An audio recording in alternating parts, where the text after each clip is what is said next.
Bienvenidos al gran debate de la ciudad de las ideas.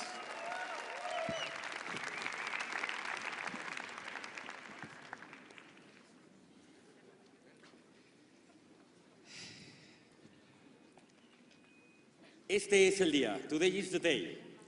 Guerreros mentales, gladiadores intelectuales, karatecas pensantes van a debatir una pregunta. ¿El universo tiene un propósito? De este lado está el sol, de este lado está el águila. Vamos primero a tomar una moneda, echar un volado, y si sale sol o águila, en función de eso, el primero va a empezar. Les voy a decir las reglas del juego. Los tiempos son absolutamente estrictos. La primera regla del juego: no hay golpes bajos, no valen comentarios e insultos o ningún tipo de referencia personal. ¿Estamos de acuerdo? Do we agree? Ellos ya saben todas las reglas, pero nada más las estamos reiterando. El debate tiene 3 rounds. El primer round se llama golpe al cerebelo. Your first statement es golpe al cerebelo. Cada uno de ellos, de este lado los ateos, de este lado los teístas, tendrán 6 minutos for your open statement para decir su principal afirmación. El universo tiene un propósito. Los ateos dicen que no, los teístas dicen que sí. 6 minutos, primer round. Van a pasar al ring y van a debatir. Segundo round, la mitad, 3 minutos para replicar. Si lo primero fue golpe al cerebelo, el segundo va a ser gancho intelectual, réplica. Después vamos a tener 200 segundos, 3 minutos con 20 segundos, para que ustedes tomen nota, recapaciten, pero escuchen a una persona que esté en el medio del debate, el gran maestro Michio Kaku, del cual también le damos la gran bienvenida. Él está en la mitad. Una vez que él haya hablado, viene el knockout y cada uno va a tener 1 minuto 30 segundos. Es decir, son 6, 3 y 1:30. Posteriormente, algunos de nuestros ponentes, el que lo desee, va a tener 1 minuto para lo que nosotros llamamos el round 13. ¿Estamos de acuerdo con las reglas del juego? Yo pido una moneda que me iban a traer, por favor. Si sale águila, ustedes empiezan. Si sale sol, ustedes empiezan. Y ahorita voy a presentar a los contendientes. Salió, this is sol, this is águila. Salió sol, you will begin, ¿ok?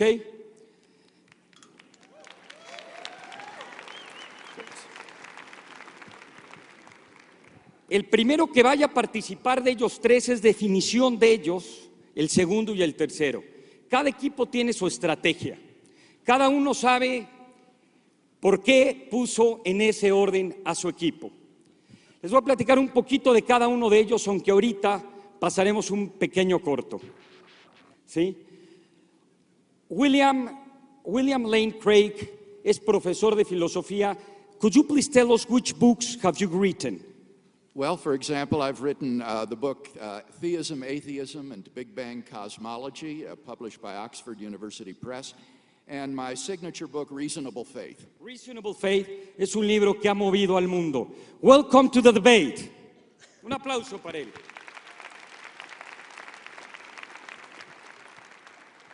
Tenemos un profesor de filosofía, tenemos un rabino que, además de que le voy a preguntar qué ha escrito y qué quiere decir del mismo, yo les comparto que la revista Newsweek lo ha catalogado como el rabino debatiente número 1 que sí tiene congregación. Welcome, Rabbi David Wald. Thank you. What would you like to say about yourself? That I'm delighted to be here. And what have you written? My most recent book is called Why Faith Matters. por qué la fe importa. Thank you very much. Thank you. Douglas Geiter, it's also an honor to have you. Profesor de Filosofía, share with us some of the things that you have written. I have a book called Evil and the Evidence for God, and more recently a book on faith, film, and philosophy. Ha escrito más de 12 libros. Peso completo, los teístas. Ahora vamos con los ateos. Otros gladiadores intelectuales. Matt Ridley, they already know you, but please share with us some of the books that you have written. I wrote a book called Genome, the autobiography of a species in 23 chapters. And most recently I've written a book called The Rational Optimist, How Prosperity Evolves. Autor de temas de genes, de economía y de evolución. Thank you. Un aplauso para Matt Ridley. You will be the first one? Okay. Richard Dawkins, you don't need again an introduction, but please share with us some of your books that you have written. That say The Blind Watchmaker and The God Delusion and The Greatest Show on Earth. Eso entre muchísimos otros. Y también un aplauso, si lo recordarán, el primer año, el director de la revista Escéptico, este gran magazine, autor de libros sobre historicismo, pero sobre todo Why People Believe What They Think. Michael, welcome again. Un aplauso también para Michael. Tell us about you. Muchas gracias. So I publish this magazine, Skeptic Magazine, and my latest book is Why Darwin Matters, and the answer is because evolution is the answer. Ok, peso completo también. Señoras y señores, sin más preámbulos, el corto para empezar con la pelea.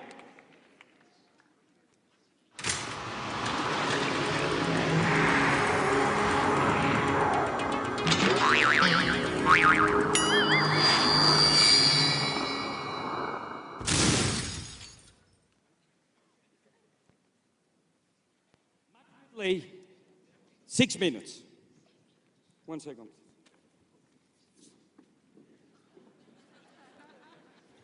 Do you need warm up or something? No. Welcome. Please. I want to begin with a joke. There were 4 engineers sitting in a bar discussing the subject of God. And the first engineer said, I have been looking at the genome and I have concluded that God is a genetic engineer like me. And the second one said, I've been looking at the skeleton and I've concluded that God is a mechanical engineer like me. And the third one said, I've been looking at the brain and it's clear that God is an electrical engineer like me. And the fourth one said, I'm a civil engineer. I know that God is a civil engineer. How do I know? Because who else would put a waste disposal pipe through a recreational area? In Voltaire's novel Candide, there is a shipwreck in which Candide and Pangloss and their friend Jacques are shipwrecked in the harbour of Lisbon just before the Great Lisbon earthquake. And Jacques drowns. And Candide is upset about this, but Pangloss explains that you don't need to be upset because Lisbon harbour was created in order for Jacques to drown. The 1755 earthquake at Lisbon had a huge impact on Voltaire because he saw people argue that there must be a purpose in something like an earthquake. Else why would it happen? And that what the purpose must be to punish Lisbon for its sins. He wrote in his poem, was then more vice in fallen Lisbon found than Paris where voluptuous joys abound. He was attacking the philosophy of theodicy, Leibniz's idea that all is for the best in the best of all possible worlds. And Voltaire points out, with this satire in Candide, the kind of muddle you get into if you look for purpose in everything in the world. So why do we think there is a purpose? Because there is a pattern. And I think we've been misled into mistaking a pattern for a purpose. We don't have good words to describe how this pattern comes about. So we get into a verbal confusion trying to understand it. But it's clear that things have function in the world. It's clear that our brains are for thinking. And it's clear that there is progress. There is progress in evolution. We see larger and larger animals and more complicated structures appearing on the Earth. It gets set back by disasters, but then again you get a gradual incremental improvement in the way that life operates, and so that a creature would defeat its ancestor of 1 million years before. And you see the same in economics. You see the same in human society. We are experiencing progress. Technology is advancing. In my lifetime, smallpox has been extinguished, and the cell phone has been invented. In my lifetime, the living standard of the average person on the planet has trebled, the income of that person. Child mortality is down by 2/3. So there is an arrow, there is a direction, but there is not a destination, because these directions could go in almost any direction. You could throw them off into any way. And how does this come about? Well, it comes about through a bottom-up process. It's not a top-down process. We've made that discovery. Adam Smith and Charles Darwin and people like that stumbled upon this idea at the end of the Enlightenment, that it is possible to have order without ordaining it, that it is possible to have, in a phrase, emergent order. And it's one of the most beautiful ideas that human beings have ever come up with. And just as we embrace the idea that we can have an ordered society without having an absolute monarchy, that democracy can work, we didn't used to think that in the 17th century, we do think that now, so I think we should learn to embrace the idea of emergent order rather than top-down design. The idea that as people interact together and as life interacts, as genes interact, you can get patterns emerging which are fascinating and which solve problems and which produce functional order and symmetry and beauty and all these other wonderful things we see in the world. But there is nobody in charge of the process, and there is no destination. It's a wonderful journey, and we don't know where it'll take us. Thank you very much. Okay, thank you very much. Please, William, it's your turn. 6 minutes.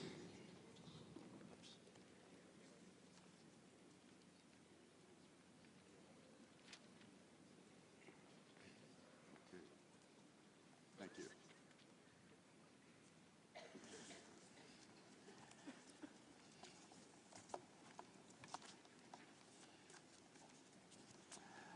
I'm grateful for the opportunity to participate in this debate on one of life's most important questions. Does the universe have a purpose? And in today's debate, we on the affirmative side are going to defend two main contentions. First, that if God does not exist, then the universe has no purpose. And secondly, if God does exist, then the universe does have a purpose. Let me say a word in defense of each of those contentions. First, if God does not exist, then both man and the universe are inevitably doomed to death. Man, like all biological organisms, must die. And the universe, too, faces a death of its own. Astronomers tell us that the universe is expanding, and as it does so, it grows colder and colder as its energy is used up.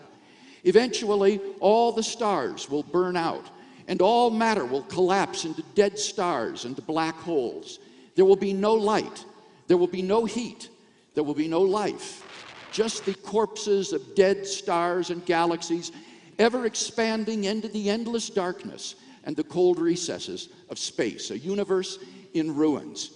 This is not science fiction. As unimaginable as it may sound, barring divine intervention, this will happen. There is no escape. There is no hope. On atheism, there is no immortality beyond the grave. And what's the consequence of this? Well, as many atheist philosophers from Nietzsche to Russell to Sartre have recognized, it means that life itself is absurd. It means that life is without objective purpose. As Richard Dawkins has put it, there is at bottom no design, no purpose, no good, no evil, nothing but pitiless indifference. We are machines for propagating DNA. It is every living object's sole reason for being. Thus, if God does not exist, then life and the universe are without purpose.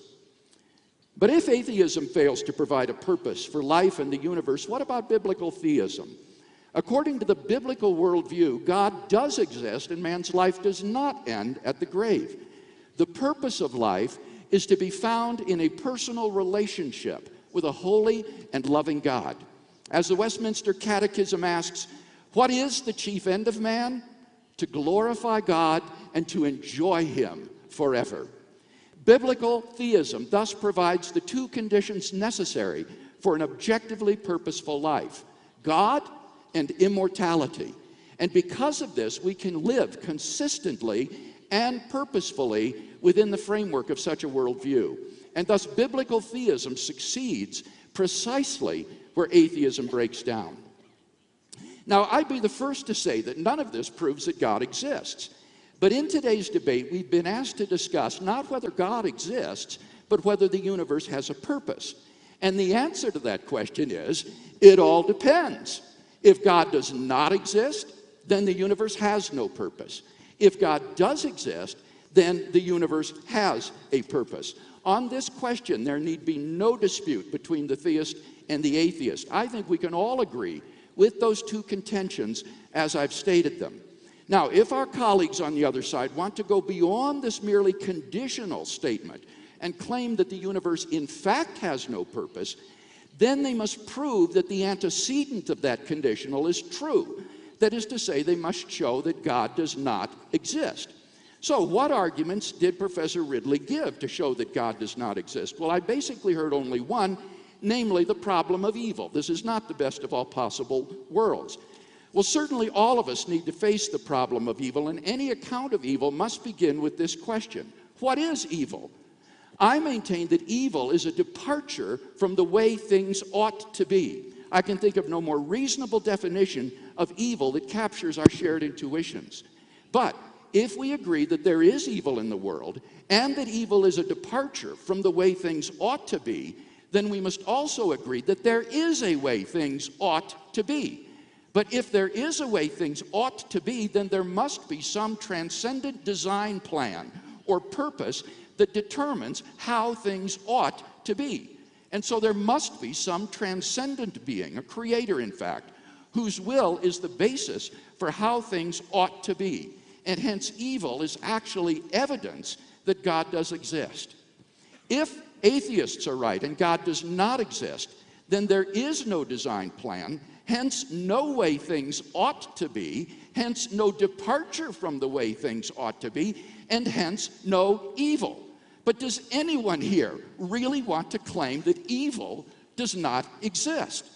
So I don't think we've heard any good reason to think that God does not exist. Indeed, the theist is not committed to Leibniz's claim that this is the best of all possible worlds.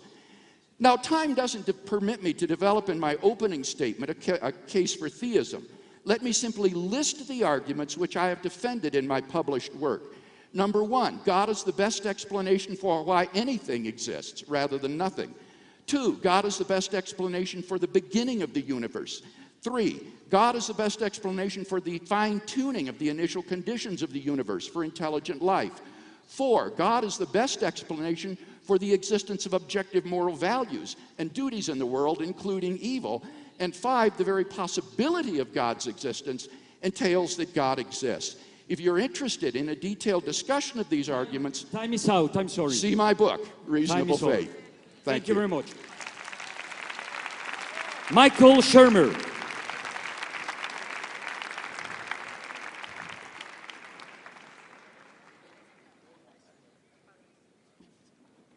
Where's that Rocky music? Good morning. As Thomas Huxley said, Richard, the good Lord has delivered them into our hands.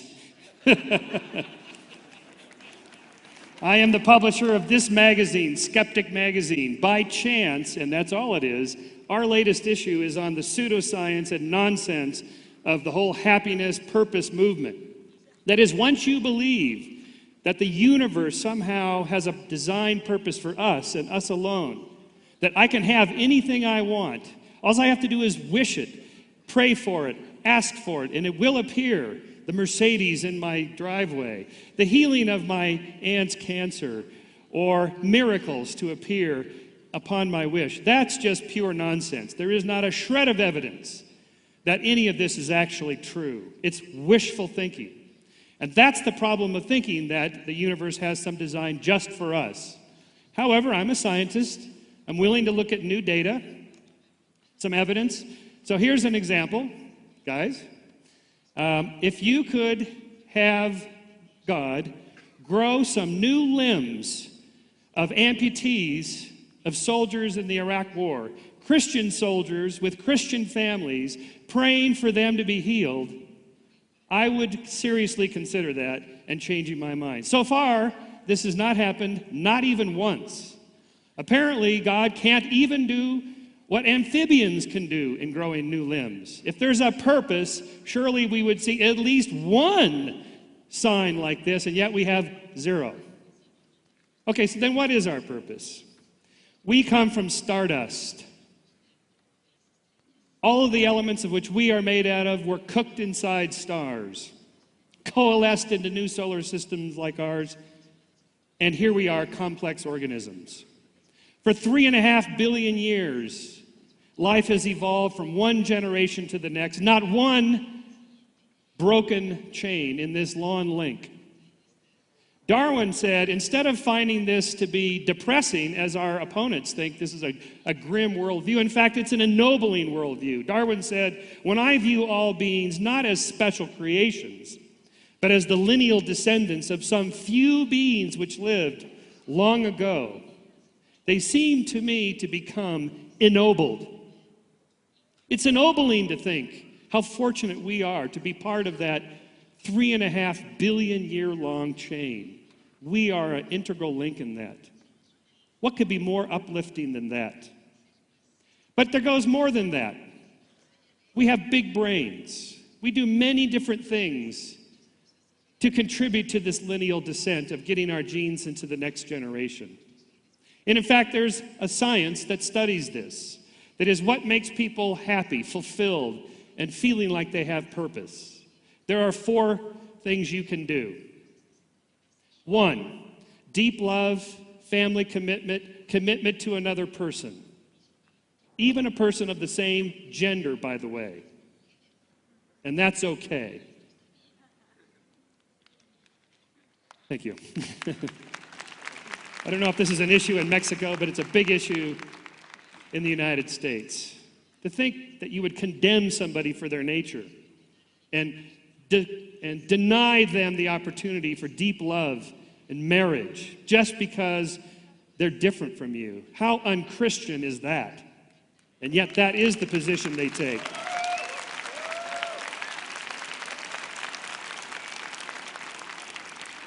Two, meaningful work and career. That is doing something productive. Makes people feel fulfilled, happy, and have a sense of purpose. Not just to make money, but to actually do something in the world that makes a difference. 3, we're a social primate species. How we interact with other people matters. So the third thing you can do is be involved socially, politically, in your community. Not just your family and your extended family, but people you don't know, strangers, manning the soup kitchen, volunteering for nonprofits, helping other people in some way. This is one of the most important things that people report makes them feel better, happy, fulfilled, giving deep purpose in their life. And finally, 4, some sense of transcendency, something beyond you. Now, religion claims this as their monopoly, their exclusive rights to the idea of being spiritually fulfilled. This is nonsense. The religious worldview is so small, so medieval in its just tiny little proscenium right here, the stage on earth of which we're acting out this drama just for some grand life to come. No, that's not what counts. What counts is the here and now. If there is no afterlife, if there is no God, how important it is now what you do. Now is what it counts. Your relationships with other people now is what counts and matters. Not so you can chalk up some points for the next life, to get a bonus and move up the ranks into some special country club on high. No, what you do now matters.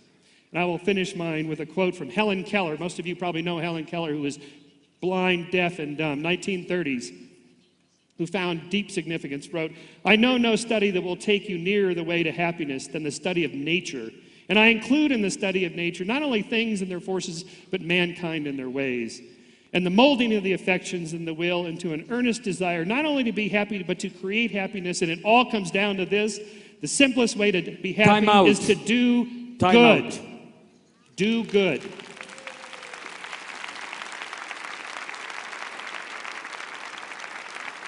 Rabbi David Wolpe, welcome to the ring.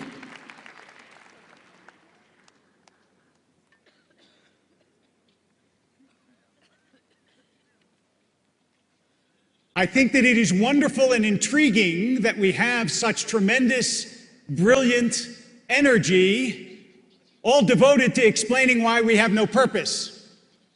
And I want to present the possibility that we do, first of all, not only because this world, this universe, because remember, the question is not do you have a purpose, but does the universe have a purpose? Not only because this universe is balanced on a knife edge. There are all the cosmological constants, which if you changed even by a fraction, would plunge us into darkness forever. Not only because the universe is so finely tuned and finely designed, but because all of you, all of us, have inside of us this remarkable mechanism that is able to comprehend the mechanisms of the universe. Because you can, with your mind, embrace that which is larger than you, than your life, than this world. Because your mind can actually discover the laws that operate the universe.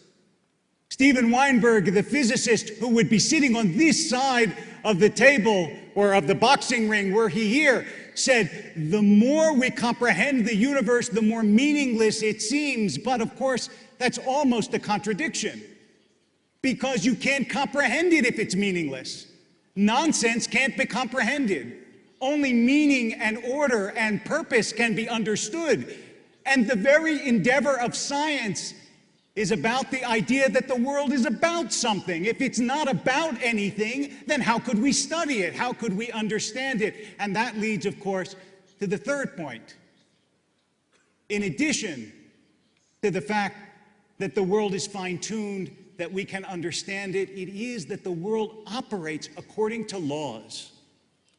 And that's an astonishing thing that we are so used to that we don't realize how amazing it is that the world operates according to fixed laws.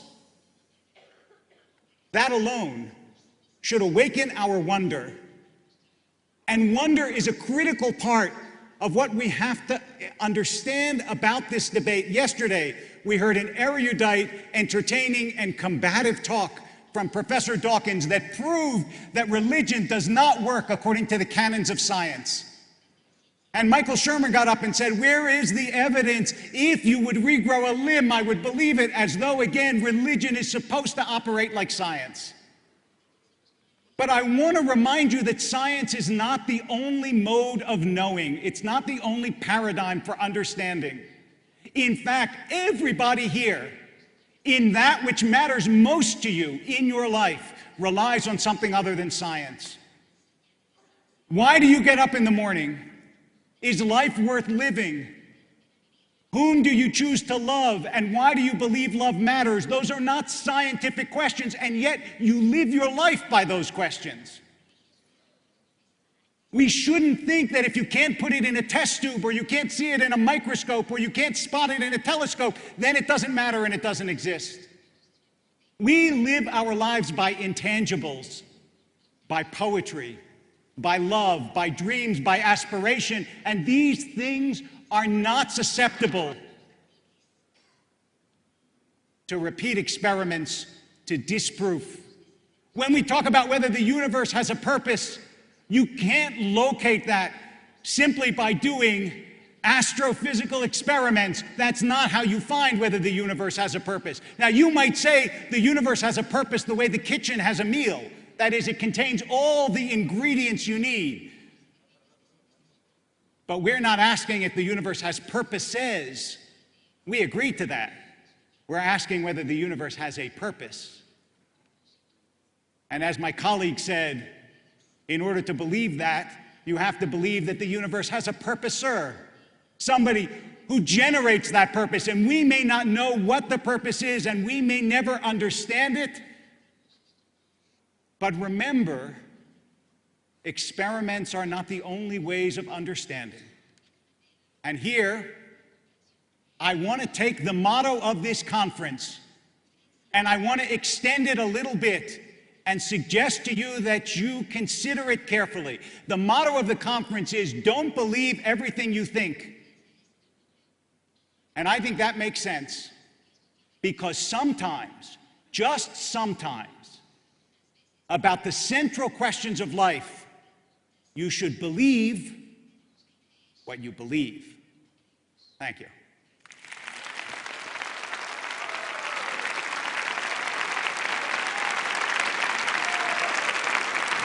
Richard Dawkins, please, to the ring.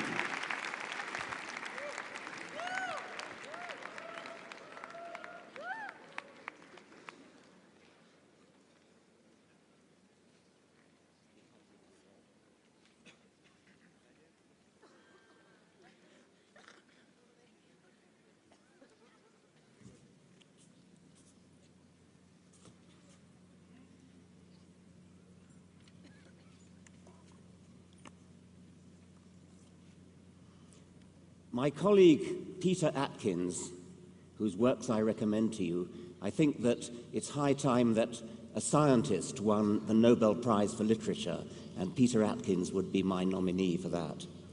He was once invited to give a lecture in Windsor Castle, which, as you know, is one of the homes of the British monarch. And at the end of his lecture, Prince Philip said, "You scientists are awfully good at answering the how questions, but what about the why question?" And Peter Atkins said, "Sir, the why question is just a silly question."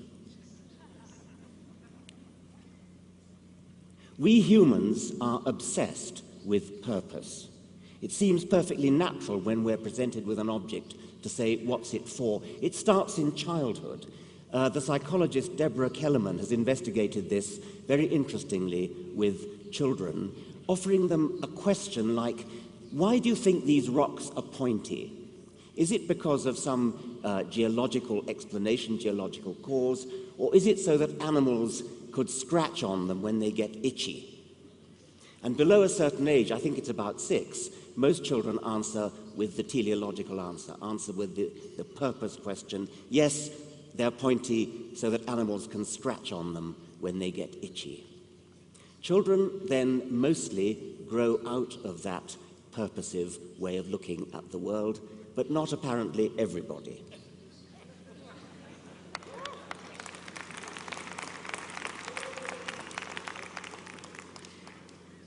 In medieval times, I was about to try to work this.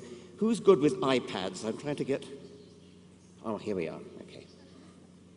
In medieval times, divines would look at living things and see purpose for human benefit in them. In the 19th century, the Reverend William Paley thought that the louse was an indispensable incentive to cleanliness. Savage beasts, according to an Elizabethan bishop, fostered human courage and provided useful training for war. Horseflies, for an 18th century writer, were created so that men should exercise their wits and industry to guard themselves against them. Lobsters were given hard shells so that before eating them we could benefit from the improving exercise of cracking their claws. Another medieval writer thought that weeds were there to benefit us. It's so good for our spirit to have to work hard pulling them up. Now, it's not difficult to see that such people would also have found purpose in the physical world, in mountains. What's the purpose of a mountain? What's the purpose of a stream? We humans love to see purpose everywhere. And it's one of the great achievements of science, I think especially Darwin, but other scientists as well, to show that the impulse that we have to see purpose in anything doesn't work. And he did it not with the easy things like mountains. I mean, essentially any fool could see that mountains don't have a purpose. He did it with living things. And living things on the face of it have purpose written all over them. We look at a bird's wing, an engineer looks at a bird's wing, an albatross wing, say, and sees that it's perfectly designed for the particular way of flying that albatrosses have. Swifts have a different way. You look at an eye, you look at a heart, you look at a kidney. Everything looks designed. The Reverend William Paley himself, who was one of the earliest one of the most coherent, I should say, advocates of this point of view, elevated the living world as being the most important place where you can find evidence for, as he thought, a deity. Don't look at astronomy, he said, look at living things. But what Darwin did was to show that even the worst case, even the most difficult case, that's the living case, has a perfectly rational, simple explanation. You do not need to resort to the idea of a designer. That was an astonishing intellectual achievement. Something as complicated as an eye, something as complicated as a heart, even a brain. Who would have thought that by the laws of physics, unaided, unviolated, just filtered through this brilliant process of natural selection, evolution by natural selection, that the blind laws of physics could produce the illusion of design as complicated and as persuasive as we see in the living world. Well, our colleagues on the other side have probably mostly given up on the living world. That was their happy hunting ground. That was the best place for them to operate, as Paley recognized. So they've been forced back now into places like the origin of the cosmos, the origin of the universe. And they like to point to the origin of the universe and say, well, science can't explain the Big Bang, or science can't explain where the laws of physics come from. Physicists are working on that. That's what scientists do. They don't lie down and pathetically say, oh, we don't understand it, so God did it. Scientists actually work on the problem. They set to work, they roll up their sleeves, and they work on the problem. One day, physics will answer those deep questions. And even if it doesn't, even if physics doesn't answer those questions, what on earth makes you think that religion can? Thank you very much.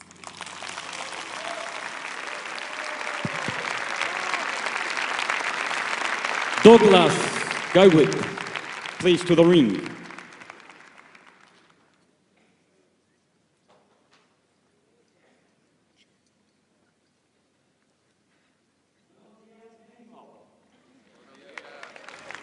Y buenos días, Puebla.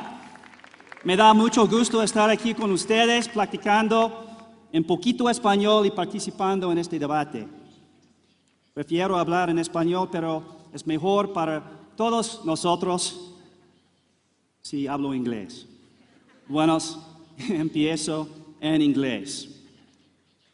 The three of us here hold that life and the universe do have a purpose, but only if God exists.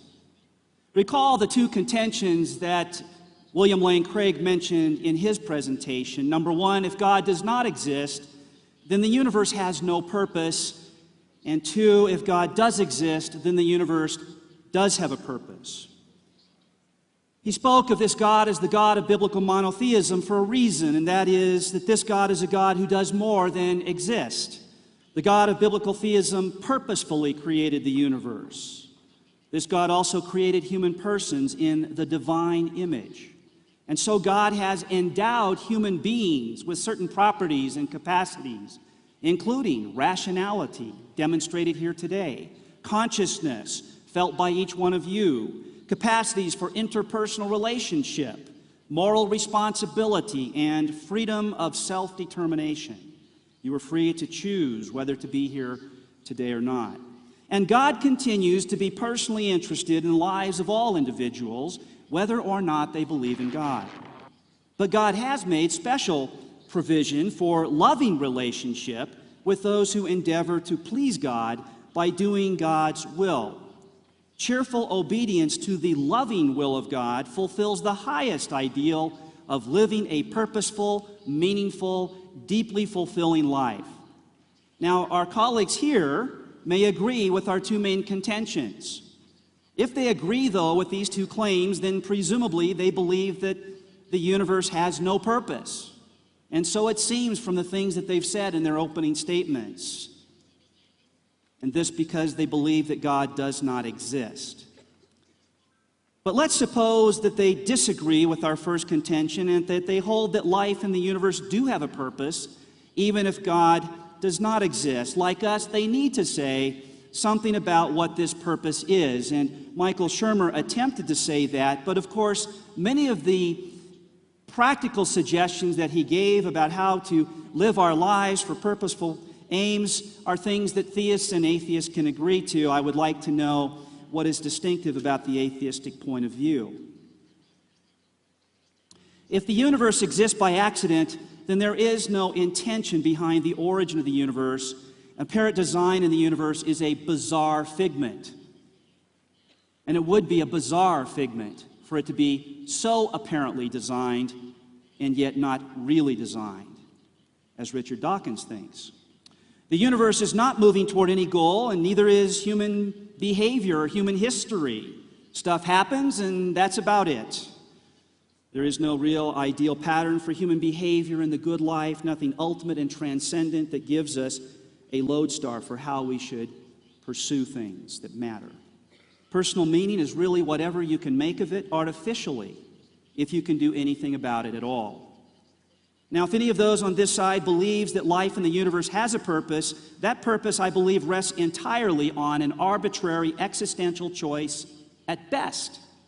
Now, the irony of this leads us to evidence that God exists, because this choice that we might make without the idea of God for a meaningful existence is only possible because we are endowed by God with a capacity of self-determination.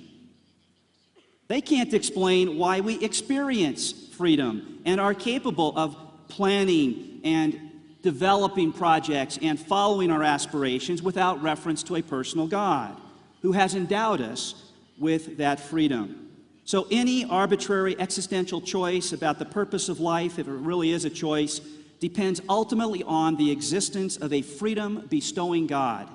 And if this is true, then a choice that denies God is a choice for what you might call an absurdly meaningful life.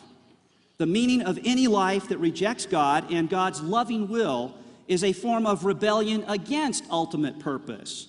For some, in fact, meaning is found in defying God by not believing in God. What about the case for God's existence then? The evidence is rich and complex, and I as well have written in detail about this. But this morning, I wish to point out that our collective interest in this question, the whole point of the conference centering around purpose, does the universe have purpose, is itself a signpost for the existence of God. To be concerned with a question like this, we have to be creatures of a certain kind. A naturalistic, evolutionary account of human existence and human nature, it seems, cannot explain the capacities we have as creatures to take seriously this problem of human purpose. If we were nothing but stardust or an accidental collocation of atoms, as Bertrand Russell said, there would be no question of human purpose and no problem of human meaning, and then no point in this conference. Thank you y gracias.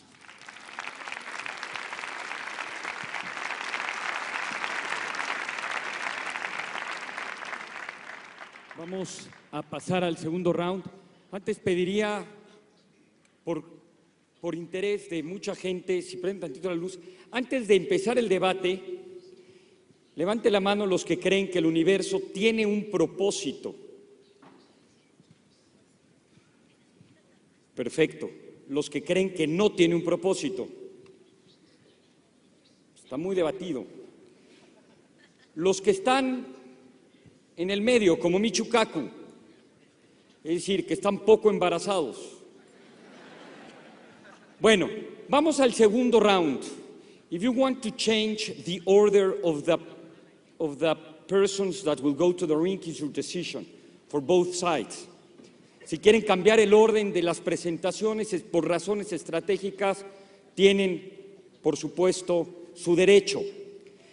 La segunda parte es más un diálogo. Ya dieron su punto de vista, pero ahora hay que rebatir el punto de vista del otro. Porque el punto del otro no les parece que está congruente o correctamente bien explicado. Primero empezaron ustedes. You were the first ones to begin. Ahora vamos a empezar con los teístas. Tienen 3 minutos gancho al intelecto. Now is your turn. William, welcome to the ring. 3 minutes, please. Un aplauso, por favor.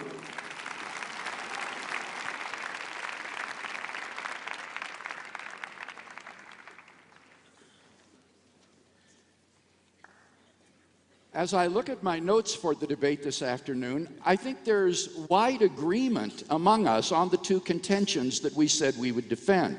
First, that if God does not exist, then there is no purpose for the universe, and our colleagues seem to agree with that. Secondly, on the other hand, if the God of biblical theism does exist, then clearly there is a purpose for universe and for life, and that's found in relationship with God. The question then is, have the two sides presented arguments and evidence for or against the existence of God? Now, so far as I can see, all I've heard from the atheist side is the argument from evil, which I answered and has yet to be replied to. We heard an argument from evolutionary development, but that obviously doesn't prove that God is not the supervisor who created life through evolution. That doesn't in any way prove atheism. I haven't seen any other argument for atheism in tonight's debate. So while we can agree that if God does not exist, life has no purpose, we've not heard any good or compelling evidence for the antecedent of that conditional, that God does not exist. By contrast, I think we've heard 10 arguments that I list for the existence of God. The argument from why anything exists rather than nothing, the argument from the beginning of the universe, the argument from the fine-tuning of the universe for life, the argument from objective moral values, the argument from the possibility of God's existence, David Wolpe's argument from the comprehensibility of the universe, number 8, the argument from the law-like structure of the universe, number 9, Doug Geibert's argument from the nature of existential choice, and finally, number 10, the very nature of human beings is capable of asking questions of purpose. All of these, I think, constitute a powerful cumulative case for thinking that there is a transcendent creator and designer of the universe who is the locus of absolute moral goodness, and in relationship with whom we can find the purpose and meaning of the universe. I think the most reprehensible position represented in tonight's debate is Richard Dawkins' claim that why questions are just silly. These are the deepest existential questions that human beings can ask, and to refuse to ask such why questions is to reduce human being to mere animals, which is, of course, exactly what Professor Dawkins believes. We're just animated chunks of matter in motion. Love, questions of meaning, and so forth are all ultimately just spin-offs of the blind bioevolutionary process. But if God exists, then clearly these are meaningful questions. These are vital questions for the nature of human existence and destiny. The tragedy would be that if God does exist and you miss his purpose for your life because you think these are silly questions and therefore don't need to think about them, would be the ultimate tragedy.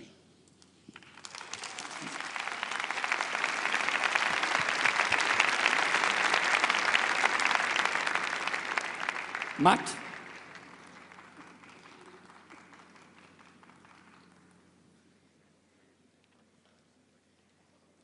I'm only hearing straw men. I'm hearing that there's wide agreement that God, if the universe is not to have a purpose, then it must mean that God doesn't exist. But I think the universe doesn't have a purpose, not because I think God doesn't exist, but because I look at the universe and conclude that the universe doesn't have a purpose.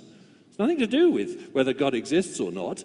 We can go on to discuss that as well, but it's not. It's simply wrong to say that we've agreed that the universe will have a purpose if God exists.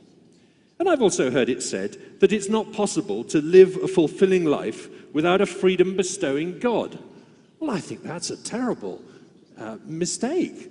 There are lots of us who live extremely fulfilling lives with a wonderfully purposeful experience, in which we do our own purposes, but that doesn't mean the universe has a purpose, and it doesn't mean that there's a freedom-bestowing God.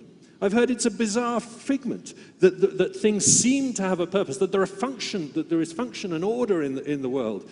I don't think it's a bizarre figment at all. I think we've amply demonstrated that it's quite possible to have order and pattern and complexity in the world without there being a destination and without there being a top-down designer. And we've heard from Rabbi Wolpe that people live their lives by things other than science. And rightly so, of course they do. But that doesn't mean that we can find in that other than science the definition of God. That's the God of the gaps. I mean, I could just as easily say the great spaghetti monster therefore exists because you live your life by more than science. The search for the purpose in life is a bit like the search for the secret of life itself, which theology thought it had a stranglehold on for many centuries. And then as science began to investigate, first of all, it fell back to saying, well, yes, there's special chemicals for life, but then they synthesized urea, and that argument went out the window. So then they said, well, there's going to be special protoplasm. There's something mystical and irreducible in living organisms that is not present in non-living. And then we found that a very simple chemical called DNA actually explained everything we needed to explain. And then we said, well, the genetic code is going to be very special. It's going to have unusual features that we will never be able to understand, but it turned out to be a simple linear digital recombination.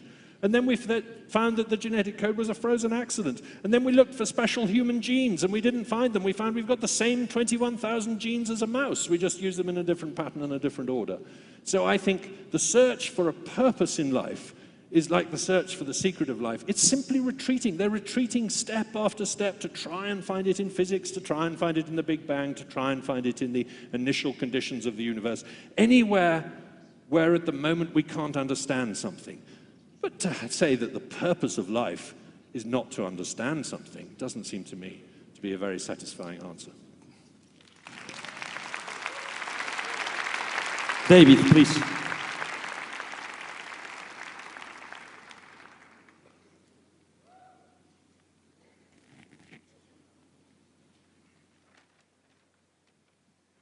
I couldn't agree more. It's not a satisfying answer to say that the purpose of life is what we don't understand. But it does seem to me that in some sense what all of this comes down to is what you believe about yourself.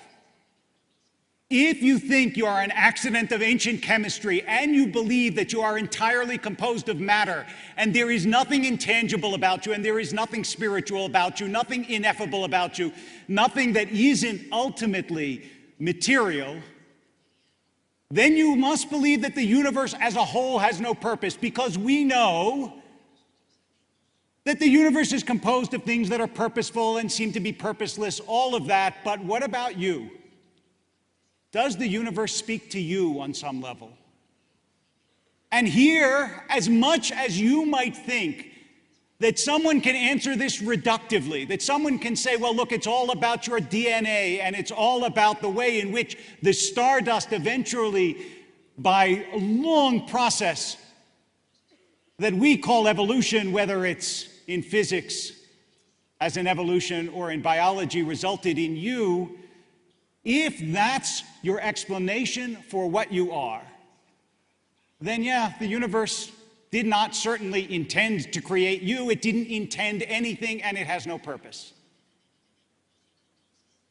But you might cling to the thought, not that human beings are the only special creation in the universe and there might not be a great proliferation of life elsewhere, but that there is something special about you.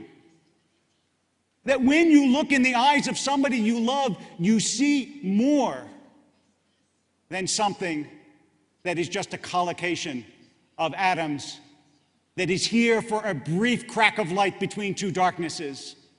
You might actually have a poetic and spiritual understanding of what it means to be a human being, and you might be unwilling to have that robbed by somebody who sees you in reductive and material terms. You might think that you have a relationship with God that you can't put on a blackboard, that you can't explain, that you can't account for, but that is real, just like the love that you feel for the people in your life who are dear to you. And what I guess I'm saying to you, and maybe what this divide is really about, is whether you think the universe is a mystery or a puzzle. If you think it's a puzzle, then you think it's susceptible to rational explanation, and one day we'll figure it out if we're only smart enough and we try hard enough and we're not pathetically lazy, as we religious people were called a moment ago. But let me tell you what we lazy people think. We think it's a mystery. We think we'll never figure it out. We think it's about God.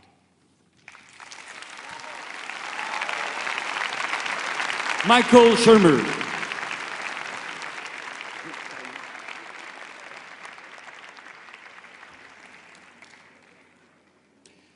Well, I think we need to clarify a couple of words here. When we talk about does the universe have a purpose, obviously not. The universe is mostly just stars and planets and comets and other stuff. But just take stars, for example. There's hundreds of billions of them in our galaxy. There's hundreds of billions of galaxies. Most of the universe is just stars. All they're doing is converting hydrogen into helium under great pressure and heat. That's it. They're not sitting there thinking, I got to give Michael Shermer some purpose here because, you know, if I don't, he's going to kill himself or something. No, they're just converting hydrogen into helium. Gentlemen, we're in agreement on this. You know this is true. What you're arguing is that because I can't think of any purpose outside of stars burning hydrogen into helium, therefore there has to be a God. We're not debating whether there's a God or not. Don't you think, even if there isn't a God, that you should find some purpose? This is in a way a kind of argument from ignorance. Because there is no answer, therefore there must be a God. Or the argument from personal incredulity. Because I can't think of an answer, therefore there has to be a God. So what they're arguing is that because I can't think of a purpose outside of God, therefore there must be a God. Gentlemen, maybe there's a God, maybe there's not. Either way, don't you think you ought to roll up your sleeves and see if you can figure out some useful things to do to give yourself purpose outside of God? Don't you think that's worthwhile?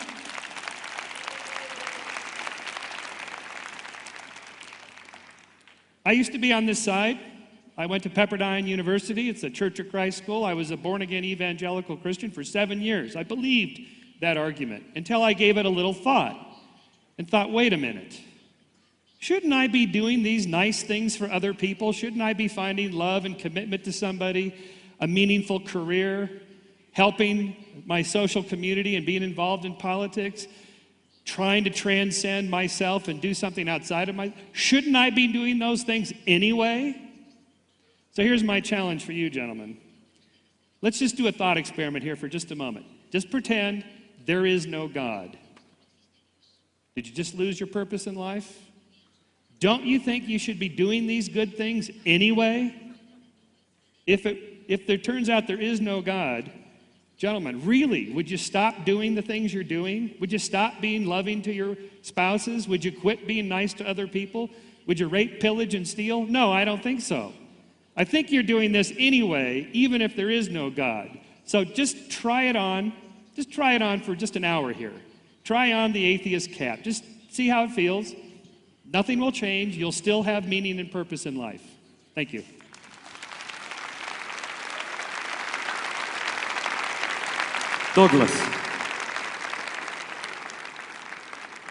Douglas, it's your turn. No? The three of you have... Please.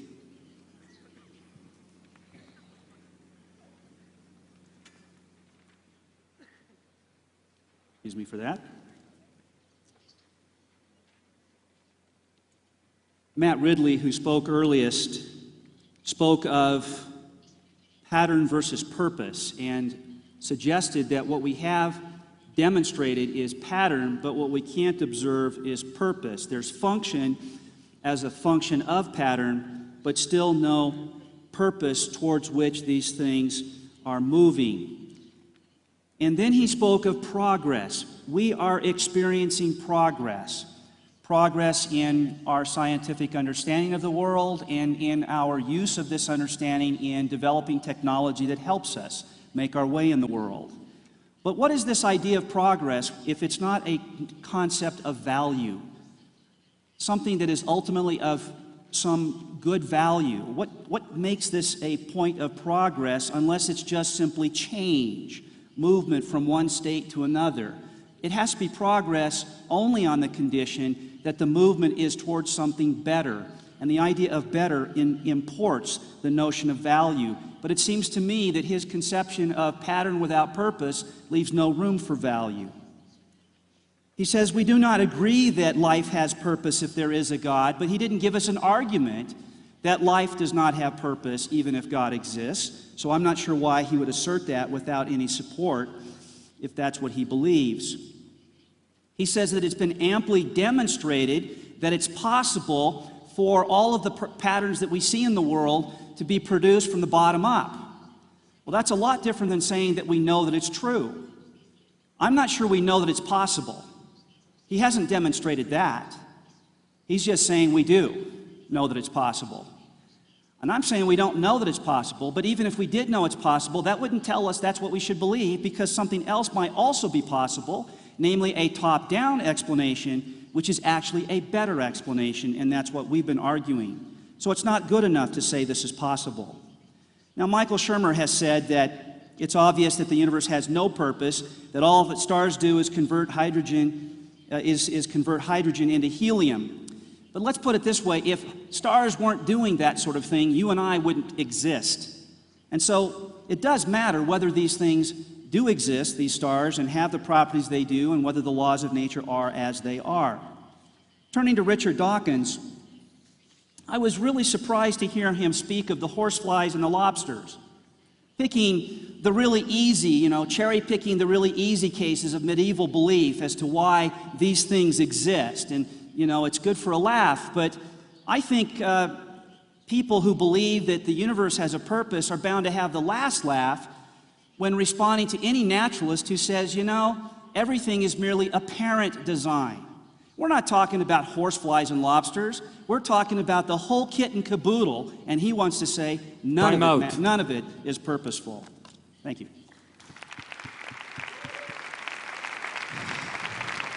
Richard Dawkins, please.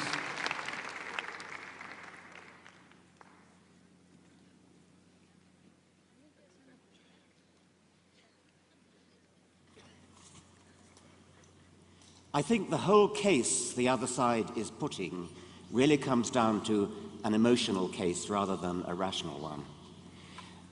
William Lane Craig seemed to think that it would be so intolerable, so disagreeable that we are doomed to death, that the universe is doomed to death, somehow playing on the heartstrings, playing on the emotions.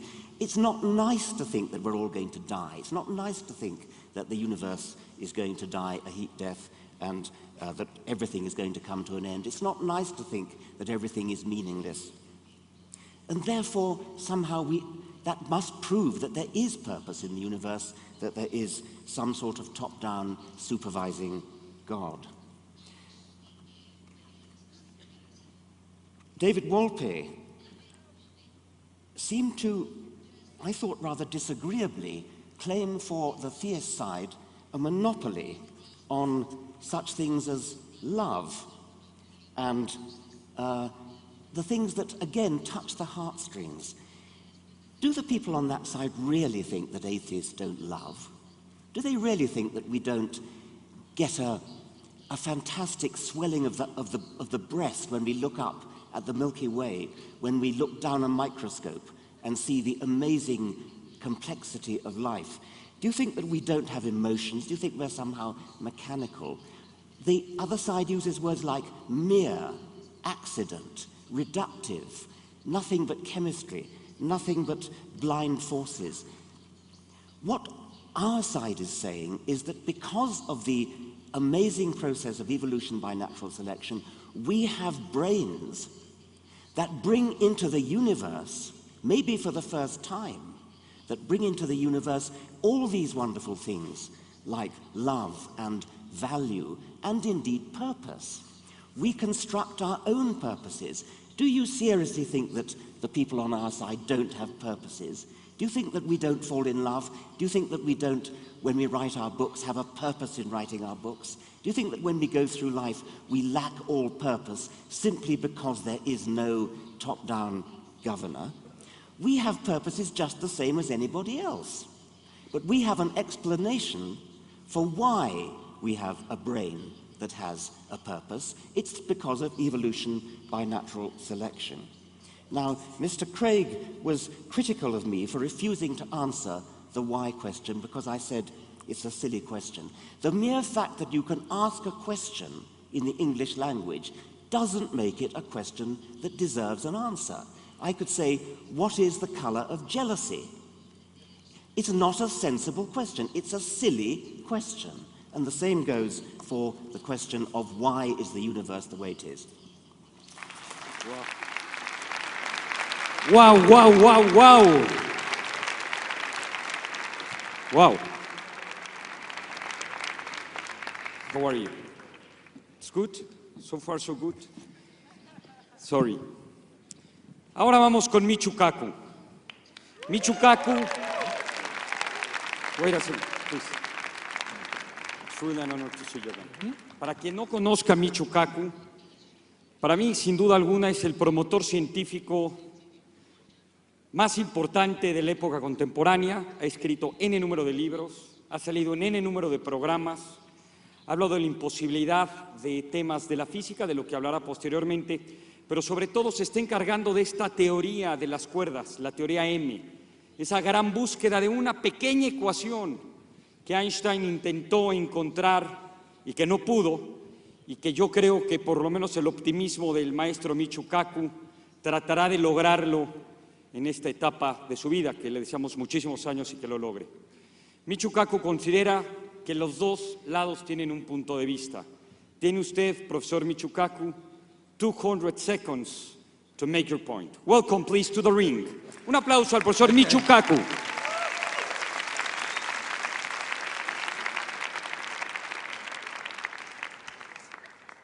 Well, after such a great introduction, I can't wait to hear the speaker myself. On one side, we have my esteemed colleagues who are 100% certain that the universe is pointless, meaningless, and there is no God. On the other side, we have another group that is 100% certain the universe has a point, has a meaning, and there is a God. One side's right, one side's wrong, right? My personal point of view is they're both wrong.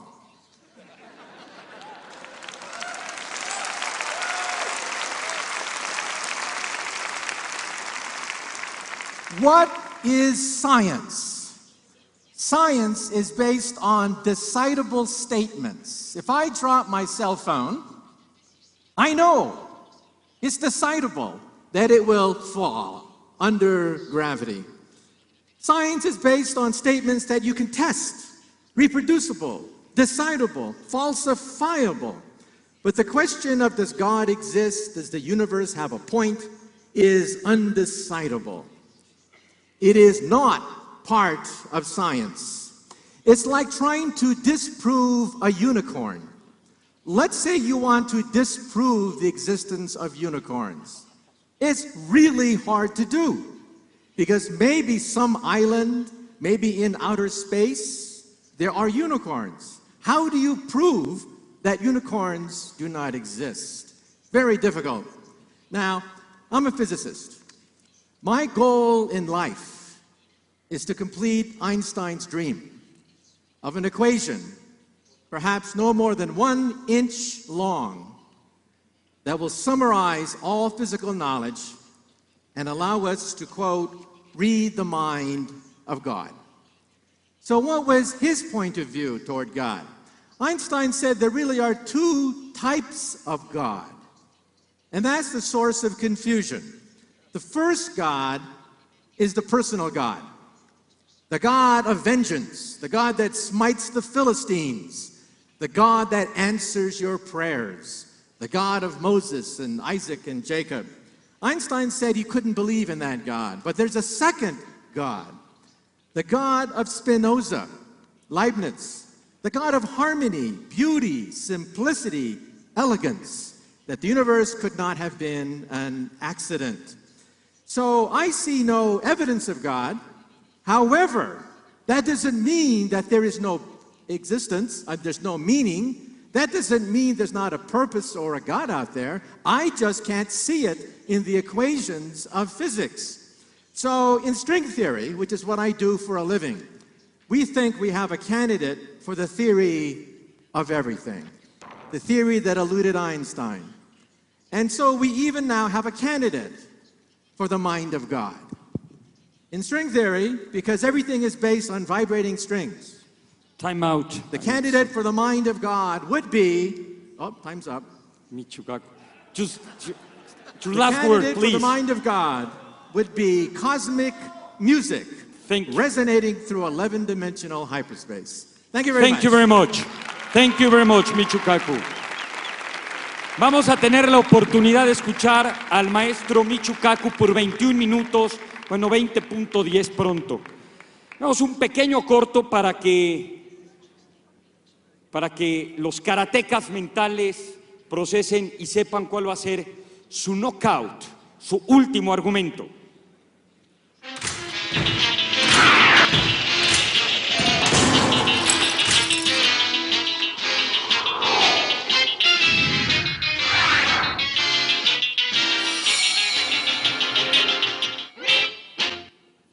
¿Listos? Are you ready? 1 minute, 30 seconds. Would you mind to start? ¿Quién quiere empezar? Empieza el sol. Matt, 1:30.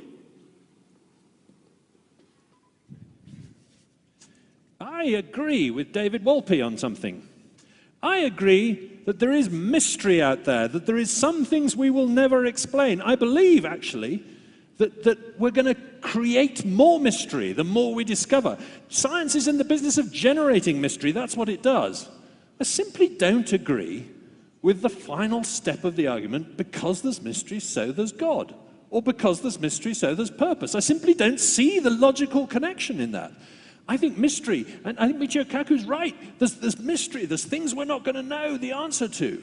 But the idea that you can somehow jump from that to saying everything we've learned about life, about planets, about things, that everything we've learned so far has shown them to be purposeless, that's all wrong, and that suddenly, round the next corner, we're suddenly going to find purpose. That's simply implausible. It's a bit like saying that suddenly, round the corner, on a mountain in Mexico, we're suddenly going to find a unicorn.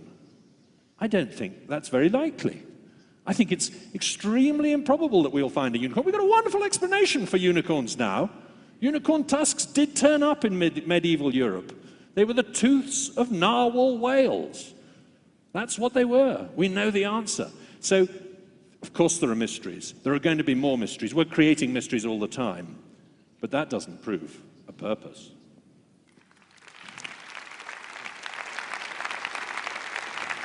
William.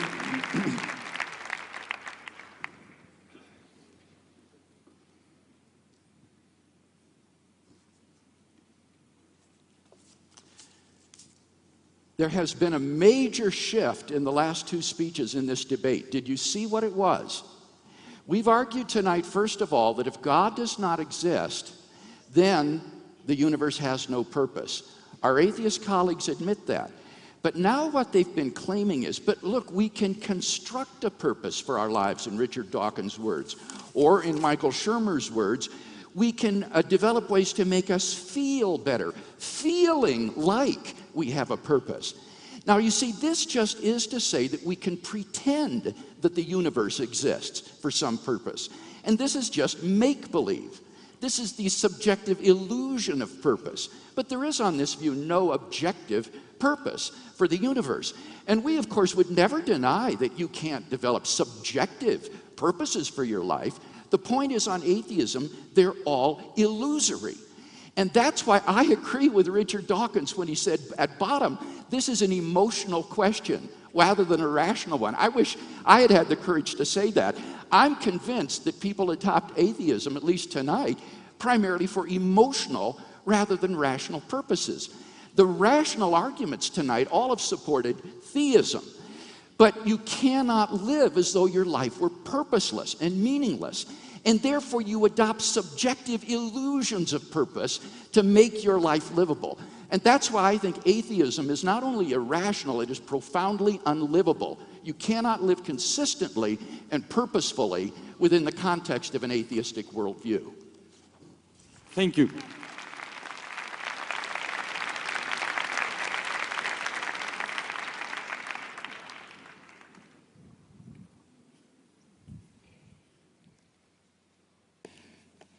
I have to correct my own colleague, Richard Dawkins. Richard, jealousy does have a color. It's green.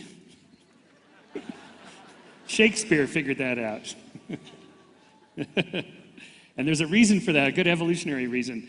Okay, gentlemen, and Michio, and technically you're right, we can't prove or disprove that there's a God, but please understand, Michio, these guys argue that you can prove it through science and empirical tests and reason and so on. We're arguing that they haven't done so from a scientific perspective. That's the only reason we deal with it on that level. Professor Craig, we don't pretend to have purpose when we love our spouses and have meaningful work and career and do things for other people. If we were pretending, they would know. Your spouse would know if you're faking it. You actually have to believe it. It's real purpose. The real purpose we have, to finish where I began, is that this long lineal chain, 3.5 billion years of life on Earth without a single missed generation, and here we are. We have inherited the mantle of life's caretaker on Earth, the only home we've ever known. The realization that we exist together for a narrow slice of time in a limited little parsec of space elevates us all to a higher plane of humanity Time out. and humility. I'm sorry. Thank you. I'm sorry. David.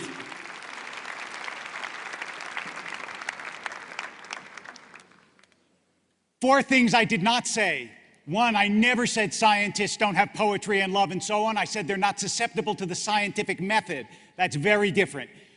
Second, I did not say that my opponents were pathetically lazy. Third, I did not say they were childish. And that's why, fourth, I did not say that good manners in argument are only on our side and not on their side. But here's one thing that I did say. I've sat at the bedside of scores of people who are dying. I've held their hands. I have faced death several times myself through illness. I know what it is to understand that you are ending your life in this world. And I know what it is to ask yourself the question, is this the only world, or is the universe something greater and something deeper? We don't claim we can prove God. We don't claim we can prove purpose. We do claim that our intuition of purpose is not empty, it's not foolish, it's not childish, and it's not stupid. That when I hold the hand of someone who's dying, that I really do believe that I usher them into another mode of being. People have believed that since the beginning of time, and the fact that not everyone believes it today doesn't mean it is not true. After all, though he slay me, still will I believe in him. Thank you.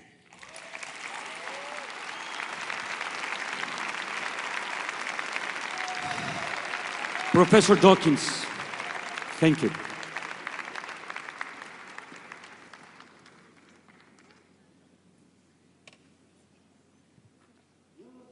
When you hold the hand of somebody who's dying, it's nice for them to think that they're going to a better place. Of course it's comforting. That doesn't make it true. You cannot argue for some truth about the universe by saying that it would be nice if it were true. Of course there is mystery. There is enormous mystery in the universe, and that's what science is working on. To respond to that mystery by saying God did it, to respond to that mystery by saying, oh, there's just some divine designer who figured it all out, that is lazy. It doesn't answer the question. Darwin provided us with the role model for how you approach that kind of thing. He took the really hard case, which is life. He took the case where it seemed obvious to everybody that it had to have a purpose, that it had to be designed.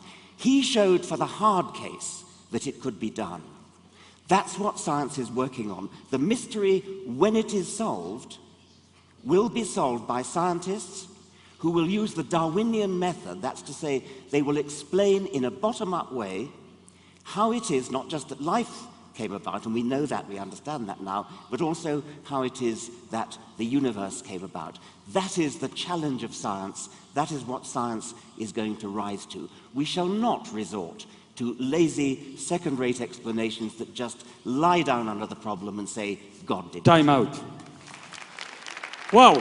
Un aplauso, un gran aplauso para los seis maestros. Please, if you could stand up. Un aplauso de todos para ustedes.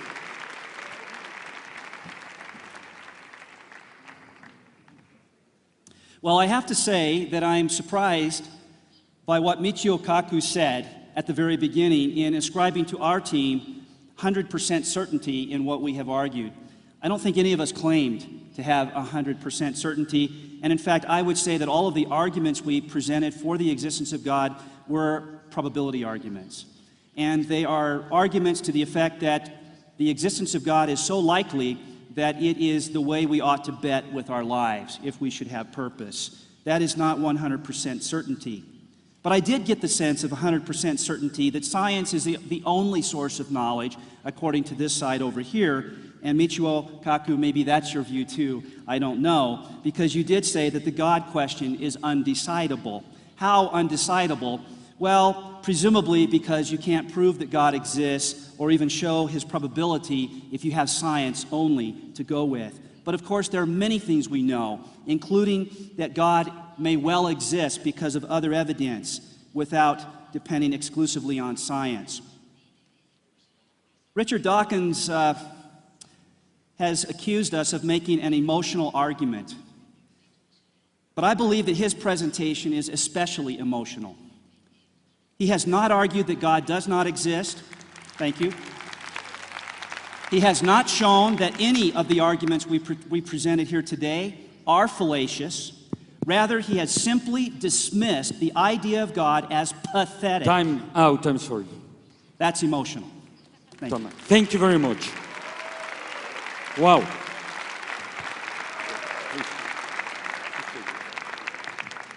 Ahora viene el round 13.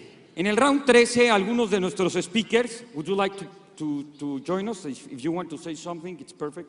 Van a bajar con mucho cuidado, very carefully, y van a tener un minuto. A Mira Axel, porque no tuvo mucho tiempo de dialogar con Jerome Friedman, le vamos a arreglar 1 minuto y medio. ¿Estamos de acuerdo? Okay, Jerome Friedman, Amir, you will have 1 minute and a half. Thank you. I promise you have it. Can you hear Todos me? los demás van a tener 1 minuto. Please, if you want to get in, pasen. Todos 1 minuto y medio, va. Pasen. Henry. Okay, if you want, you can wait there. But, Amir, 1 second, please. First of all, our Nobel Prize will begin with 1 minute and a half. Please, from this position. Jerome Friedman, su punto de vista.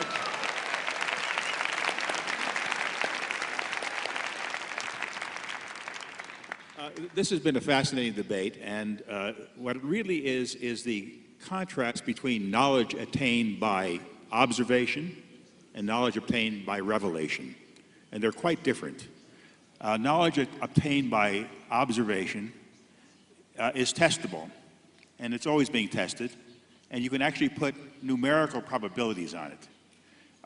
Knowledge obtained by revelation is not testable, and you cannot really assign a sensible probability to it. And that is really the source of the great controversy. Now, the question of the purpose of the universe is the following. You know, if you say, what is purpose? Purpose is the reason for doing something, or the reason for existing.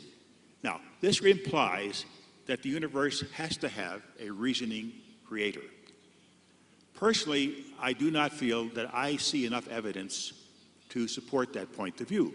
That's my own personal feeling from listening to all the arguments and observing what's around me. Now, it's true that we do not understand things completely in science. We probably never will. There are mysteries that will always elude us because there are things we cannot measure. We can't go outside the observable universe. We can't go before the Big Bang. We cannot approach those regions. So we have to assume that we will be ignorant about certain things. Now, the question is whether you have to have a narrative to fill in that mystery. Time out, I'm sorry. I'm really sorry. Un aplauso, por favor, para John Friedman. Amir Axel, it's your turn. Thank you. Thank you very much, Andres. I'm very delighted to see that both sides here embrace physics as the answer for everything, and the two physicists here had little to speak. They had spoke the least. But I would like to say one thing. The way to approach the argument is we're a little bit premature, because as Professor Kaku said, we're not yet at the final theory. We don't know everything yet. And what I want to do here is to give you an idea of where the final theory is going. Professor Kaku's approach of string theory is one direction. There are other directions called supersymmetry, and we have something called the standard model, which is 3 formulas in his book, actually. They all have to do in one principle, and that's symmetry. We don't understand symmetry, and we don't know why it's there. But we're getting close to understanding symmetry. Now, in the last 43 seconds I have, I want to give you one example of symmetry. The electron is a very interesting thing. It goes around once, and it reverses itself. So it has to go around twice in order to start where it began, to get back to where it began. You can try it at home. You think there's nothing in the world that does that. I go around a circle, I come back where I started, but I can't do it. There, try it at home. One last thing. There is a symmetry called SU5, which I can't explain to you, but it was invented by Sheldon Glashow at Boston University and another physicist. And if it's true, the universe will go away regardless of whether it's expanding and whether the stars are dying. Thank you very much. Bravo. Henry. So without the brain, there is no color, there is no sound, there is no pain, there is no good, there is no evil, there is no idea of God. As the brain evolves over the next millions or billions of years, we will embody more and more of the universe. We, the human, embodies or sees and thinks and feels more about the universe than an ant, than a cat, than a monkey, than a dolphin. The brain is part of the universe. So the universe itself has a direction. But whether there is a purpose giver from the outside is, I think, something that neither religion nor science is ever going to prove. However, I think what is absolutely clear is that the universe can give birth to a purpose, regardless of how pointless. Thank you.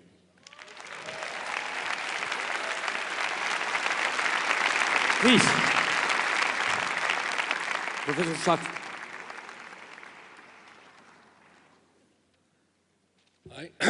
I'm Dan Schachter. I'm a humble experimental cognitive psychologist who studies memory in the brain. I'll tell you a little bit about that later this afternoon. I don't know whether the universe has a purpose or not. I don't know whether we're going to be able to find out. I did find this debate very interesting, the opinions expressed on both sides. And I'm going to step back from the debate and look at it from the perspective of a cognitive psychologist. What interested me mostly was what's going on in the heads of the people on the two sides. We heard a mixture of some very sharp reasoning. We heard a lot of emotion. We heard people bringing lots of background baggage and belief to the table. And that gave me a great idea. I want to go back to my lab and start studying how people reason about God and the purpose of the universe. I think there's a lot of interesting material here. Interestingly, last week I heard a talk at Harvard, where I'm based, by a social psychologist by the name of Nick Epley, formerly of our department, now at the University of Chicago. He put people in a brain scanner and asked them to think about God. And these are all people who believed in the existence of God. And what he found was very interesting, that a part of the frontal lobe, it's a part of the frontal lobe, I'm going to show you in my talk later today, the inner frontal lobe, that becomes very active when we think about ourselves, becomes similarly active when we think about God. I don't know exactly what to make of that finding, but I'll ask the two sides to think about it. Thank you. Ya les platicaré mucho más de estos ponentes cuando pasen. Ya conocerán tanto a Daniel como a Dora Svitak. Por favor, Ada. Hi, you'll be hearing me speak today as well. One of the things was the question, does the universe have a purpose? I think it's difficult to say as far as the universe goes. I mean, it's kind of like asking, does this stage have a purpose? Well, I mean, we're on it, but is it going to go further? Is it going to do something great? I'm not sure. I mean, it's a stage. It's the universe. It's galaxies. It's stars. It's not just people. But I think a more important question to ask is, does whether the universe have a purpose or not, does that affect our purpose? My impression from listening to William Lane Craig and the rabbi to the side over here was that the universe not having a purpose took away from our purpose. But I believe that, I heard the rabbi say that, a purpose needs a purposer. Why can't we be the purposer? We heard about the collective brain. Why can't we have a collective purpose? Ultimately, I don't think that the question of whether the universe has a purpose will affect our purpose. And I hope that each and every one of you will think about what purpose you want to have in life outside of a religion, to do it for the sake of having a purpose, not because of the universe. That was just my thinking you're listening to. Bueno, Michu Kaku, 1 second, please, Michu. Stop. First, here I am, in the middle. Well, wait a second. Sean will take the word, please. You can start the clock. So, I'm a clinical therapist, and you'll be hearing from me today. And I've heard both sides, and I'm still in question myself, raised as a Catholic who still wonders about all of this universe. But what I do know is that when my patients come to see me, if they do not have a purpose, they unravel. If they do not have a purpose, they perish. What I hear is arrogance on the side of the atheists, that they believe that they are purposeful. But something as grand as the universe cannot be purposeful because, it's just space and empty. So that is arrogance to believe that an individual can have purpose, but something as grand and as vast as this entire space that we do not know all the answers, well, that cannot have a purpose. My friends, that is complete arrogance, and you must question it with your heart, your mind, and your soul. Thank you.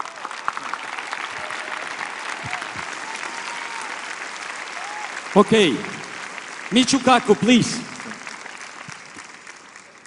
In my next book, Physics of the Future, I try to predict the next 100 years based on interviews with 300 scientists. Very difficult question, but I predict that 100 years from now, on the 103rd anniversary of this conference, we will have another debate arguing the same thing over again.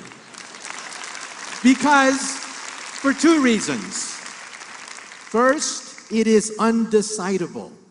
You cannot decide this question using any known rational means. It is undecidable. Second, there's probably also a God gene. Some people believe that perhaps we are genetically predisposed to believing in higher beings, in which case we'll be talking about this debate forever, as long as we have our genes. Now, my colleague Stephen Hawking recently wrote a very controversial statement, was in all the headlines. He said, first, we have a theory of everything. It's string theory, the theory that I work on, and it takes you before the Big Bang. Therefore, God is not necessary, because we now have a theory of the pre-Big Bang universe. My attitude is, well, where did string theory come from? It goes on forever. Even if you could go before the Big Bang, then the question is, where did that theory come from? Time out. Undecidable. Thank you.